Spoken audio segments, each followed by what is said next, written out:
Hi hello നമസ്കാരം. നമ്മുടെ ഇന്നത്തെ സബ്ജക്റ്റ് എന്ന് പറയുന്നത് അമ്മ മനസ്സ് തങ്ക മനസ്സ് മുറ്റത്തെ തുളസി പോലെ.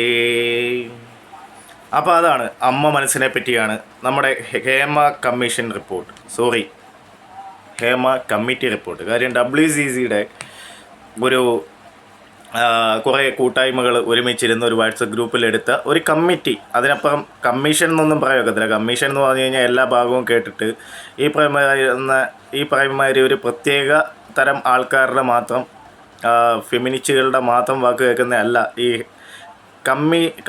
കമ്മീഷൻ എന്ന് പറഞ്ഞു കഴിഞ്ഞാൽ. കമ്മീഷൻ എന്ന് പറഞ്ഞാൽ ഫുള്ള് എവരിത്തിങ് പഠനം. അങ്ങനെ ഇവിടെ മൊത്തത്തിലൊരു പഠനമൊന്നും നടത്തിയിട്ടില്ല. കാര്യം ഇവിടെ ആണുങ്ങളും സിനിമാ മേഖലയിൽ ഒരുപാട് ചൂഷണങ്ങൾ നേരിടുന്നതായിട്ടൊക്കെ ഉണ്ട്. അതിനെപ്പറ്റിയൊന്നും ഒരു കാര്യം സംസാരിച്ചിട്ടില്ല. പിന്നെ സ്ത്രീകളിൽ തന്നെ ഈ പറയുമാതിരി AMMയുടെ ഭാഗമായി, അവരുടെ ഭാഷയിൽ പറഞ്ഞ AMMയുടെ ഭാഗമായിട്ടുള്ള അമ്മ സംഘടനയിലുള്ള സ്ത്രീകളുമുണ്ട്. അവരെ പറ്റി ഒന്നും പറയുന്നില്ല.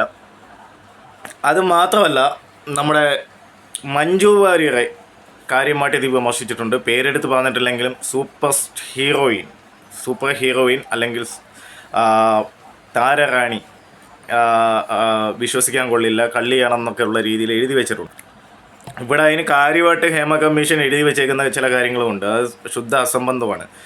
അതായത് മഞ്ജു വാര്യറിനോട് ചോദിച്ചു ഇതേ കണക്ക് നിങ്ങൾക്ക് പീഡനം ഉണ്ടായിട്ടുണ്ടോ എന്ന്. അപ്പം മഞ്ജു വാര്യറിന് അങ്ങനെ ഒരു അനുഭവം ഇല്ല എന്ന് പറഞ്ഞു. അത് വലിയ കുറ്റമാണ്. കാര്യം അവർക്ക് അങ്ങനെ ഒരു അനുഭവം ഉണ്ടാവാത്തത് അവർ നല്ല കാര്യമായിട്ട് എടുക്കാതെ ഹേമ കമ്മിറ്റി റിപ്പോർട്ട് ഒരു ചതിയത്തിയായി ഈ സ്ത്രീയെ അങ്ങോട്ട് മുദ്ര കുത്തി. ആരാ? മഞ്ജു വാര്യറെ.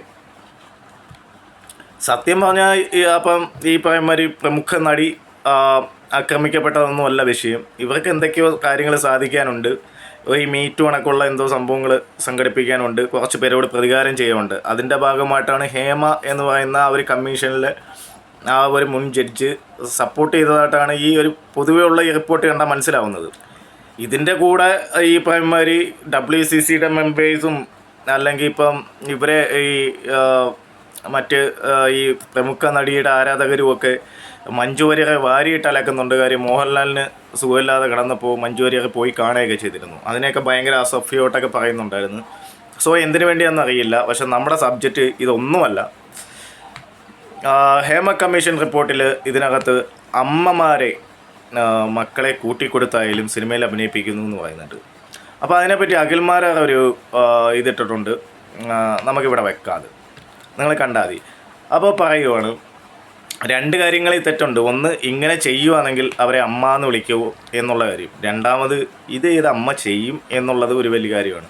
നമ്മൾ പഴയ ക്രൈം സ്റ്റോറിയിലൊക്കെ ചില കമ്പിക്കഥ പറയുന്ന ക്രൈം സ്റ്റോറിയിലൊക്കെ നമ്മൾ കണ്ടിട്ടുണ്ട്. ഇതേ കണക്ക് അമ്മ പോയിട്ട്, അതിൽ പോലും അമ്മ പോയിട്ടാണ് ഈ കിടന്നു കൊടുത്തിട്ട് മകൾക്ക് അവസരം ഒരുക്കി കൊടുക്കുന്നത്. ഇതങ്ങനല്ല, അമ്മ പറഞ്ഞു വിടും മകളെ എന്നാണ്. അങ്ങനെയുള്ളവരെ അമ്മയെന്ന് വിളിക്കാൻ പറ്റുമോ? അപ്പോൾ ഈ റിപ്പോർട്ടിൽ ആ വേർഡ് തന്നെ തെറ്റാണെന്നാണ് എനിക്ക് തോന്നുന്നത്. അങ്ങനെ ആരെങ്കിലും ചെയ്യുമെന്ന് എനിക്ക് തോന്നുന്നില്ല. അമ്മമാർ ചെയ്യുമെന്ന് തോന്നുന്നില്ല. ഇനി അങ്ങനെ ചെയ്യുന്നവരെ അമ്മ എന്ന് വിളിക്കാനും പറ്റുമെന്ന് എനിക്ക് തോന്നുന്നില്ല. ഇതിനെപ്പറ്റി നിങ്ങളുടെ അഭിപ്രായം നിങ്ങൾ കമൻറ്റ് ബോക്സിൽ രേഖപ്പെടുത്തണം കേട്ടോ. അപ്പം ഇതാണ് ക്വസ്റ്റ്യൻ. ഈ സ്വന്തം മകളെ ഇത് എന്താ പറയുന്നത്, ഈ സിനിമയ്ക്ക് വേണ്ടി ഇതേ കണക്കുള്ള കുൽസിത പ്രവൃത്തികൾക്ക് വിട്ടിട്ട് അമ്മമാർ അങ്ങനെ ചെയ്യുമോ? ഒരു അമ്മ എന്നുള്ള രീതിയിൽ ചെയ്യുമോ ഇല്ലയോ എന്ന് നിങ്ങൾ നിങ്ങളുടെ കമൻറ്റ് ബോക്സിൽ രേഖപ്പെടുത്തുകയാണെങ്കിൽ കൊള്ളായിരുന്നു. നിങ്ങളുടെ നല്ല അഭിപ്രായങ്ങൾക്ക് വേണ്ടി കാത്തിരിക്കുന്നു. Thank you all. Thank you for watching. By.